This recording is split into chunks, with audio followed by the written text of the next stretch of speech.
오늘 여러분들과 함께 살피는 신구약 중간사 7번째 시간은 헬라의 분열에 관한 것입니다.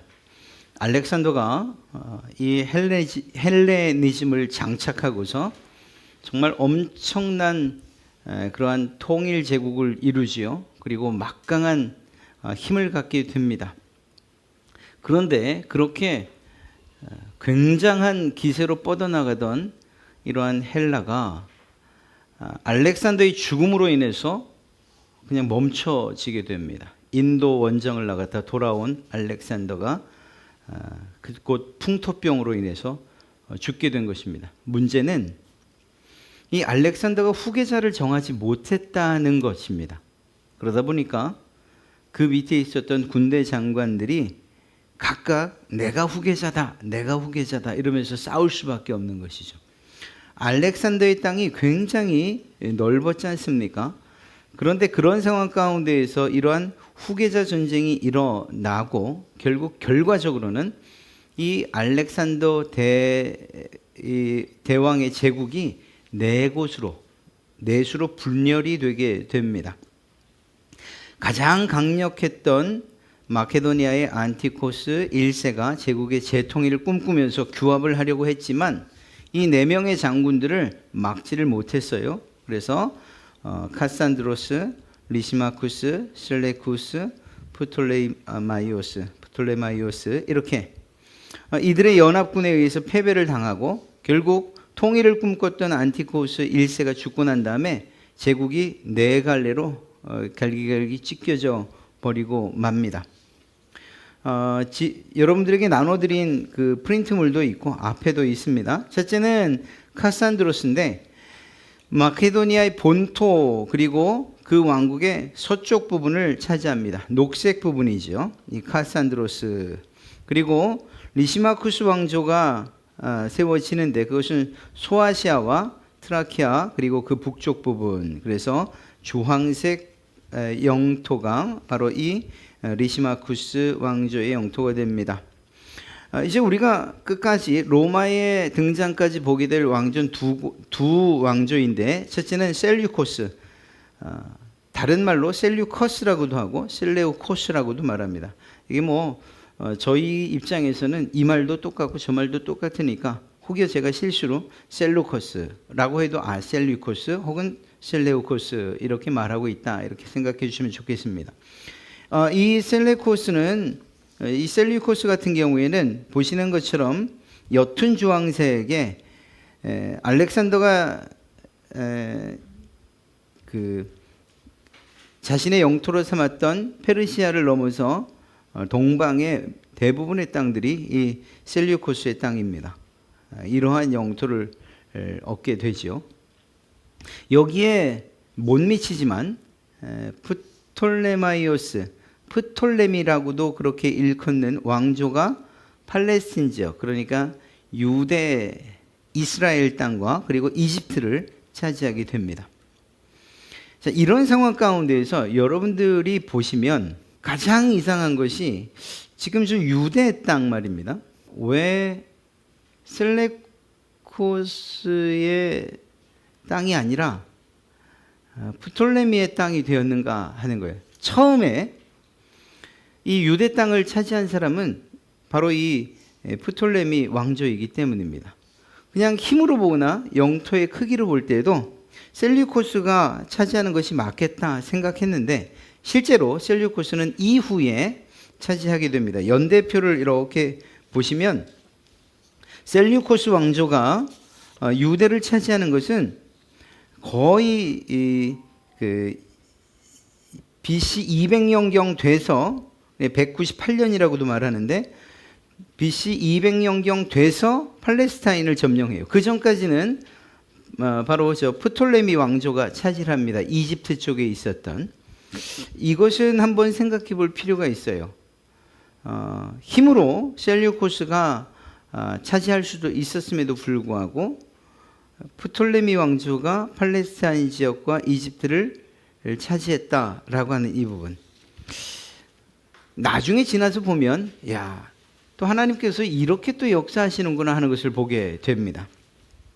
오늘은 프톨레미 왕조에 대해서만 먼저 좀 살펴보려고 합니다. 프톨레미 왕조를 처음 세운 프톨레미 1세, 그러니까 프톨레마이오스 1세가 323년부터 283년까지 통치를 하죠. 가장 중요한 것은 이 프톨레미 1세가 알렉산드리아에 도서관을 건축했다라는 거예요. 무엇보다 이 알렉산드리아를 수도로 정합니다. 여러분, 알렉산드리아라고 하면 이게 단순하게 이집트에만 있는 것은 아니었어요. 무슨 말인가 하면 알렉산더는 자신이 정복한 나라 혹은 정복한 도시들마다 그곳에 도시를 세우고 그 이름을 알렉산드리아라고 이렇게 했어요. 그래서 실제로 이렇게 보시면은 이 네모난 점들이 다 알렉산드리아라는 같은 이름을 가지고 있는 도시들입니다. 그러니까 알렉산더가 점령한 그 땅에서 요충지마다 이런 알렉산더들을 다 알렉산드리아를 세운 겁니다. 도시들을. 굉장히 많은 거죠. 그 가운데에서 오늘 우리의 이야기의 중심이 되는 프톨레미 왕조의 알렉산드리아는 바로 이 이집트에 있는 알렉산드리아입니다. 이 알렉산드리아로 프톨레미가 수도를 정하고, 그리고 이 프톨레미 1세가 알렉산더의 시신을 이집트로 가지고 옵니다.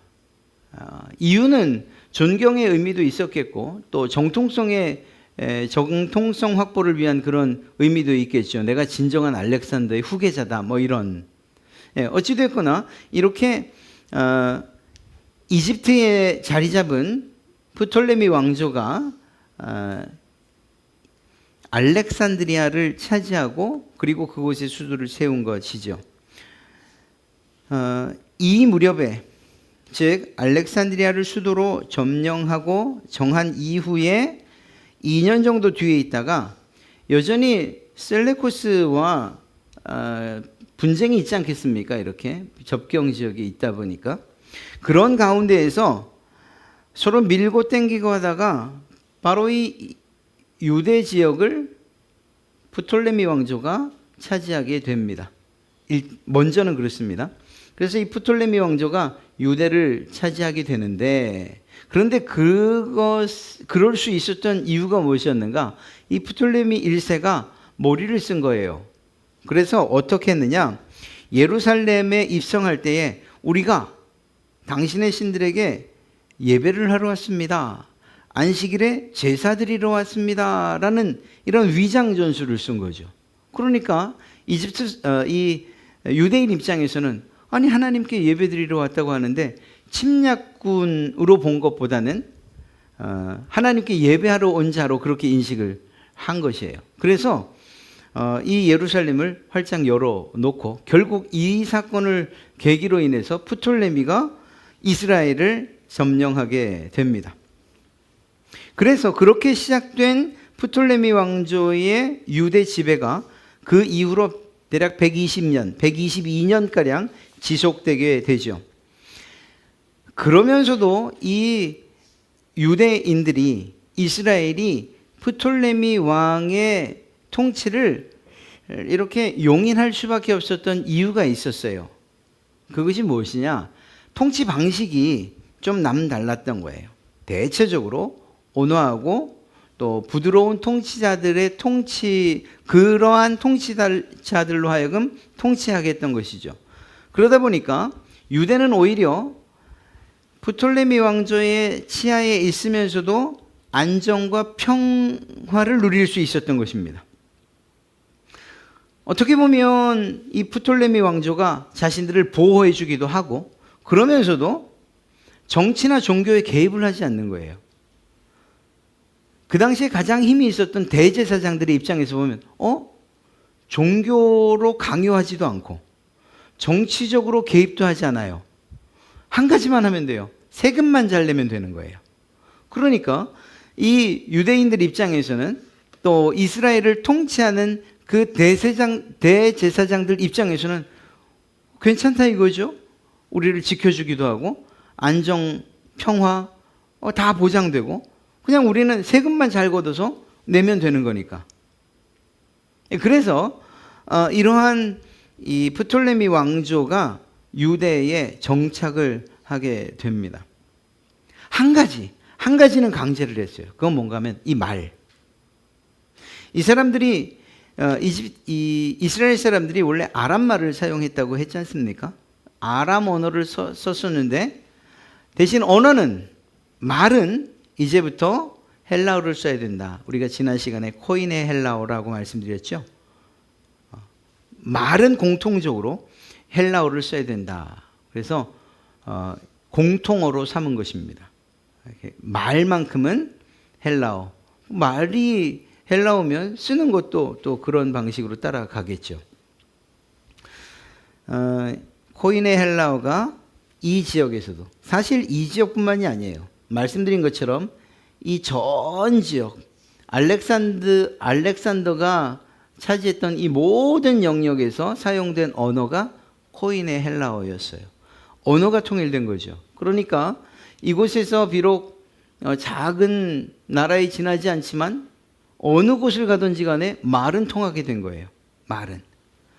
여러분들이 이 말을 할 수가 있고, 예를 들어서 한국어가 세계 만국 공통어가 된다. 그러면 여행 가는 거 두렵지 않으시죠?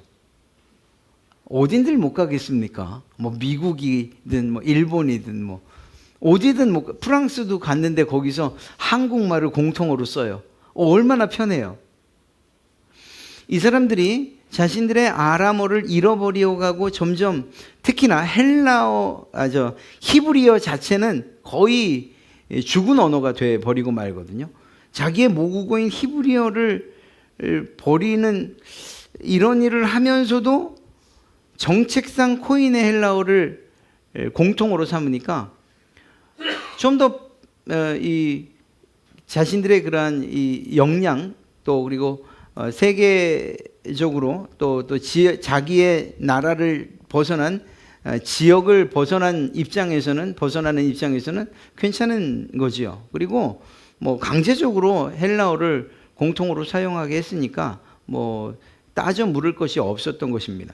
어찌됐거나 이렇게 다른 부분들, 종교나 정치에 있어서는 지위도 인정하고 그리고 그 모든 제사 방식이나 모든 것들을 다 허용했지만 두 가지 세금과 언어에 대해서만큼은 아주 강력하게 통치를 했던 것입니다.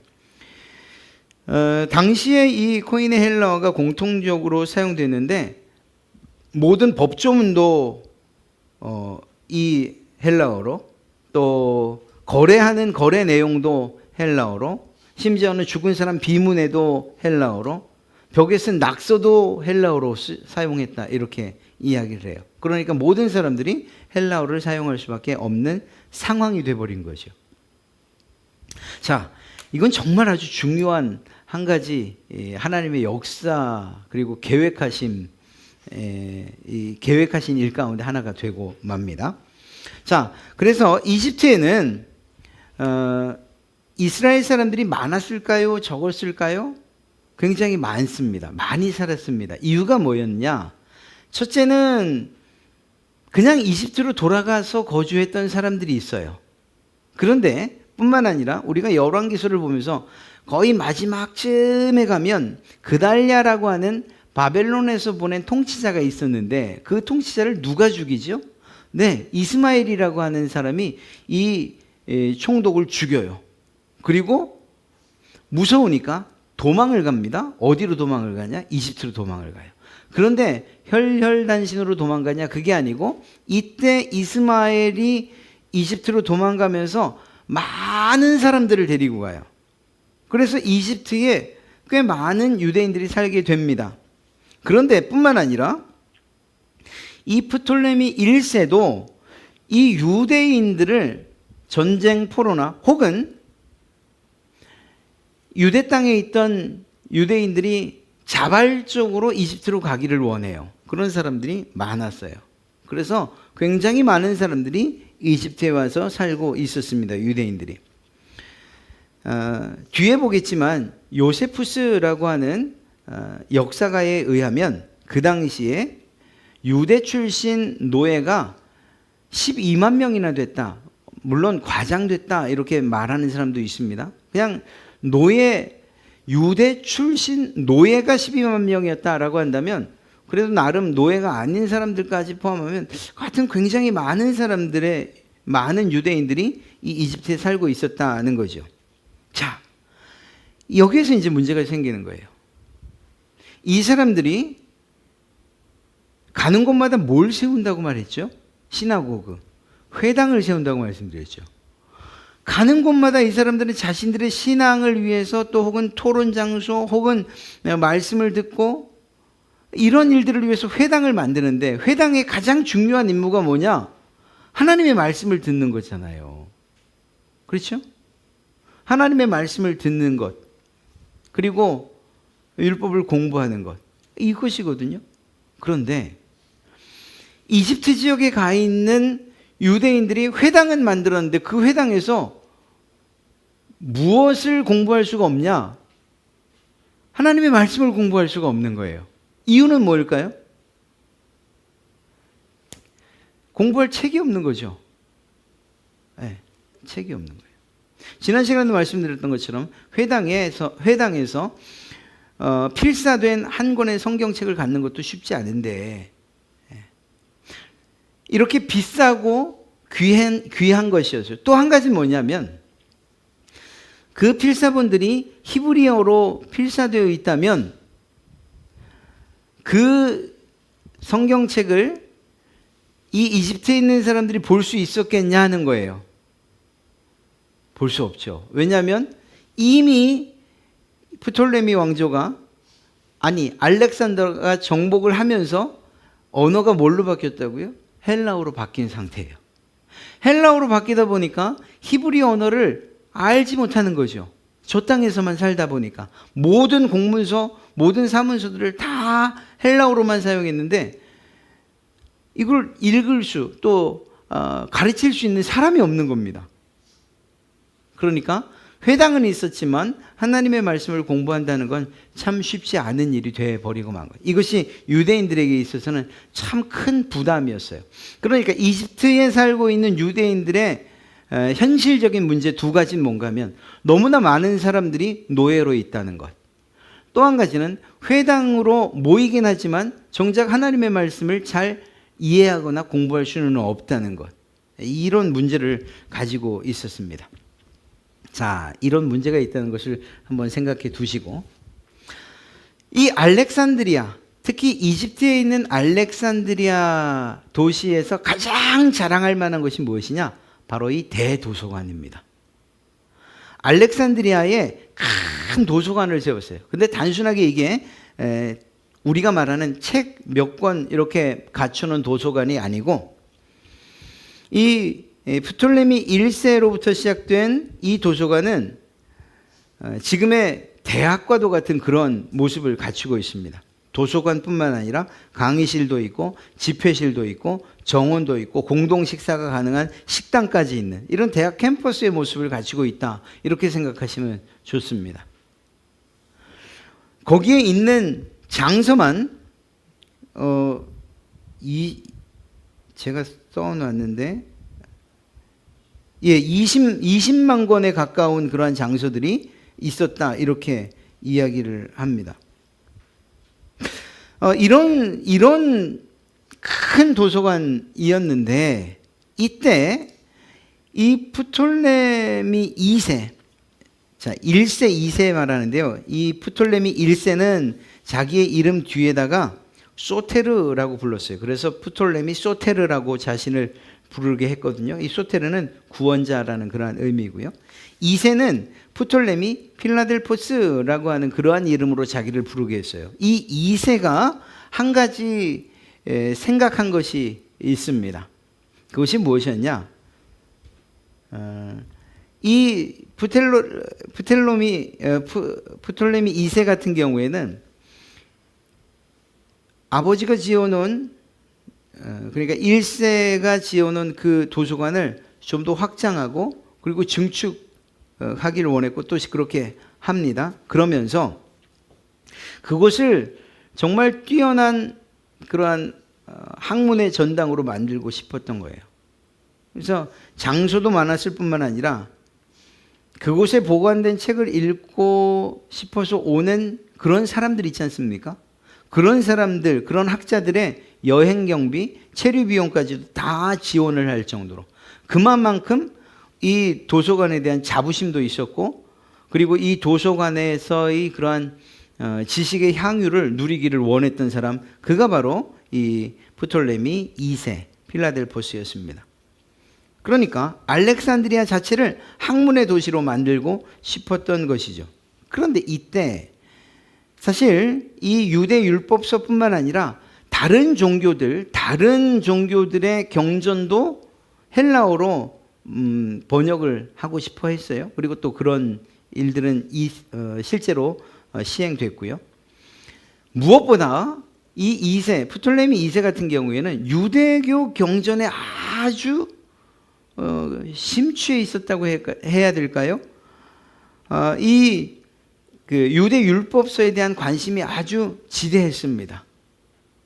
그래서 우리가 말하는 소위 구약 성경, 이 구약 성경, 히브리어로 써 있는 구약 성경을 어떻게 하면 헬라어로 좀 바꿀 수 있을까, 이런 고민을 하기 시작한 거예요. 그렇게 해서 유대교 경전을 알렉산드리아 도서관에다 두고 싶었던 거죠. 이런 마음을 먹게 됩니다. 그런데 그의 친구가 뭐라고 하느냐, 너 그거 하려면 두 가지는 해야 된다. 첫째, 너희가 지금 잡고 있는 이 유대 노예들, 유대인 출신 노예들 빨리 해방시켜줘라. 아니, 그 사람들 붙잡고 있으면서 유대 경전을 번역해서 너의 도서관에 두고 싶어 한다는 게 말이 되냐. 그래서 실제로 그런 시행령을 내리고 7일 만에 해방을 해줍니다. 큰일을 한 거죠. 유대인들 입장에서는 이 프톨레미 2세가 아주 정말 영웅처럼 취급될 수밖에 없는 거죠. 자기들을 구원해 준 거죠. 또 한 가지는, 아니 네가 그렇게 번역을 하고 싶다고 한들 지금 있는 이 유대인들의 지식이나 혹은 그들을 통해서 이 성경이 번역될 수 있을 거라고 생각하냐? 아니, 글을 번역하는 건 될지 몰라도 이 원본을 이해하고 해석할 수 있는 사람이 과연 있느냐? 없다는 거죠. 그래서 무슨 일을 하는가 하면, 그러니까 이것을 해석할 수 있는, 번역할 수 있는 그런 사람들이 필요하다. 그래서 당시에 지금 70인역 아래로 내려왔습니다. 그 당시에 헬라어 번역을 할 수 있는 이 실제적인 이러한 그 능력 혹은 또 그러한 자격을 갖춘 사람들이 필요하다. 그래서 그 당시 대제사장인 엘르아살에게 이야기합니다. 이 문제, 즉 그러니까 번역을 할 수 있는 그런 율법학자들을 좀 보내주시오, 이렇게 요청을 하게 돼요. 정식으로. 그래서 12지파에서 6명씩에서 72명이 왔다, 이렇게 전해집니다. 그리고 또 어떤 이들의 이야기에 의하면 그 번역 작업이 잘 믿어지진 않지만 70일 만에 끝났다, 이렇게 말하는 이들도 있습니다. 그래서 72명.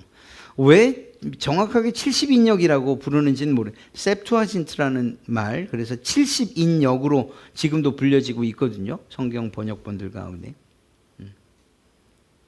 그러니까 헬라어로 번역된 구약 성경을 셉투아진트 70인역이라고 그렇게 말합니다. 이렇게 해서 실제로 처음은 모세 오경을 시작으로 번역하기 시작하고, 그리고 그것이 점점 확대돼서 구약 성경 전체를 헬라어로 번역한 70인역이 여기서 탄생하게 돼요. 그러면 이제 우리에게 궁금한 거 한 가지가 있죠. 아니, 성경이 번역된 건 그건 참 좋은데, 아니 70인역, 그러니까 구약 성경이 이렇게 헬라어로 번역된 것, 그거 알렉산드리아 도서관 혹은 프톨레미 2세에게만 좋은 것 아니냐? 이게 도대체 무슨 의미가 있느냐, 이런 생각을 하게 되죠. 사도 바울이 구약 성경을 인용합니다. 그때에 히브리어 성경에서 인용을 했을까요? 아니면 이 70인역에서 인용을 했을까요? 70인역에서 인용을 합니다. 무슨 말인가 하면, 아까 말씀드렸던 것처럼 이 당시에 이 모든 대제국 안에서는, 그리고 이 제국은 이후에 어떤 나라로 연결이 되죠? 로마로 연결이 돼요. 로마로. 잠시 말씀드리면 로마는 군사력이나 힘은 있었지만 로마의 입장에서는 정말 아쉬운 부분 하나가 무엇이었냐면 사상과 그리고 특별히 이러한 언어들이었습니다. 물론 로마에도 라틴어가 있긴 있어요. 그런데 이 헬라어, 이미 만국 공통어가 돼버린 이 헬라어를 로마가 떨쳐버리지를 못합니다. 다시 말하면 이렇게 큰 대제국, 이 넓은 땅에서 통용되는 언어가 헬라어였는데 그 헬라어로 구약 성경이 번역된 거죠. 구약 성경을 통해서 예수 그리스도 메시아가 오신다는 이야기를 할 때에도 이 헬라어 성경이 사용되는 거죠. 그러니까 이후에 예수 그리스도의 복음이 세계 만방에 퍼져가는 이 일에 아주 귀하게 사용되는 자료가 있다면 바로 이 70년이 된 것이고, 그 배경은 헬라어로 통일된 이러한 영토, 이러한 제국, 이것이 아주 큰 도움이 된다는 것을 알 수가 있습니다. 사도 바울도 사실은 자신이 이 헬라 사상이나 혹은 언어 이런 부분에 있어서 일반 그 팔레스틴 지역의 유대인들과는 전혀 다른, 그래서 세계화에 가능했던 사람이었지 않습니까? 그러니까 하나님께서 그 바울을 사용하셔서 세계 복음화에, 이방인 전도에 사용하실 수밖에 없었던 거죠. 특히 사도 바울 같은 경우에는 그들의 사상도 알고 있었고 또 그곳에서 직접적으로 살고 있기도 했고 그들의 학문도 이미 배우고 있었던 사람이고, 그러니까 하나님께서 쓰실 만한 사람들을 쓰시고 그런 때를 대비해서 지금 이런 작업을 하고 계신 것이다, 하신 것이다, 이렇게 이야기해도 결코 틀리지 않은 거죠. 그렇습니다. 영토가 훨씬 넓었던 셀류코스 왕조가 아니라 그 초기에 이집트를 중심으로 한 프톨레미 왕조가 팔레스틴을 점령했던 이 이유를 굳이 묻는다면 우리의 대답은 하나님의 계획, 복음, 세계 복음화를 위한 하나님의 계획이 이때 이미 시작된 것이다, 이렇게 이야기할 수밖에 없죠. 그리고 그 저변을 마련해 놓은 그 사람, 뭐 우리가 좋아하든 싫어하든 간에 알렉산더가 이미 그 일들을 했고, 그렇게 통용된 만국 통용어처럼 사용된 헬라어가 성경 번역의 한 언어로서, 그래서 70인역이라는 그러한 구약 성경 번역본을 만들어내게 됐다라는 것입니다. 하나님이 하시는 일들은 우리가 상상하기 힘든 그런 것이라는 것을 잘 알 수가 있습니다. 그렇죠. 하나님이 하시는 일을 우리가 어떻게 감히 생각이나 할 수 있겠습니까? 예측이나 할 수 있겠습니까? 단순한 그러한 헬라 혹은 또 로마라고 하는 이러한 알렉산더 제국의 분열에 대한 이야기지만, 그러나 그 가운데에도 하나님께서 그 왕조를 쓰신 이유가 있구나. 다음에 보게 될 이 셀류코스 왕조, 이 왕조의 이야기를 또 하다 보면 이스라엘의 그 우리가 이렇게 알고 있는 분파들, 예를 들면 바리새파, 사두개파, 그들의 등장, 그들이 왜 그렇게 나누게 됐는가 하는 이런 배경까지도 우리는 충분히 이해하게 될 것입니다. 성경에 대한 이야기는 사실 아니지만, 그러나 성경을 좀 더 잘 이해하는 데는 충분한 도움이 되시리라 생각합니다.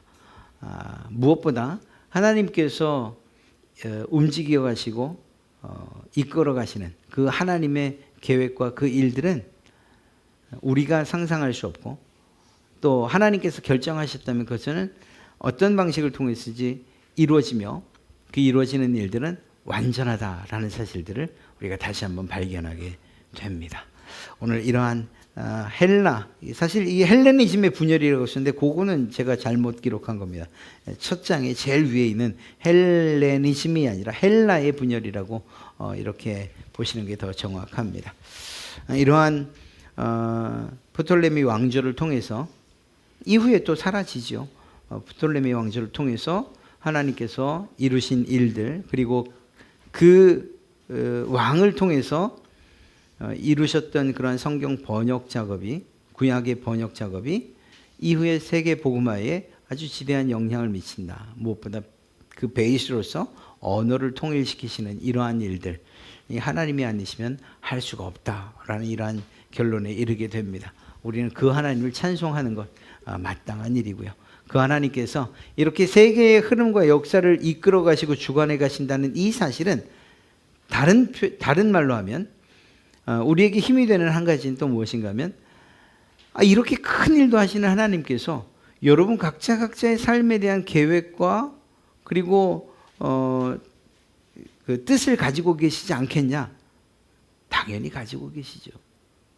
큰 일만 하시는 하나님이십니까? 아니에요. 여러분들의 삶에 대한 계획도 가지고 계시고 여러분들에 대한 뜻도 분명히 가지고 계신 분이에요.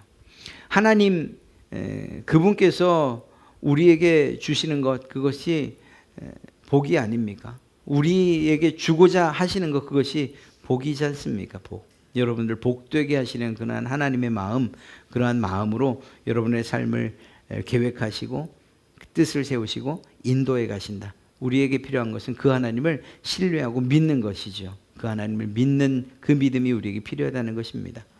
세계의 역사를 움직이셔서 하나님의 뜻을 이루신 그 하나님께서 우리의 삶 가운데 여러 가지 지금 이해할 수 없는 일들과 또 고통스러운 일들이 있지만 그러한 과정들을 이겨내게 하시고, 그리고 마침내는 하나님께서 주시는 진정한 복과 정말 놀라운 복을 풍성히 허락하실 것이라는 사실들을 우리 믿읍시다. 그러한 믿음을 가지고서 지금의 모든 문제들, 어려운 일들을 이겨내시는 그러한 여러분 되시길 주님의 이름으로 축복합니다.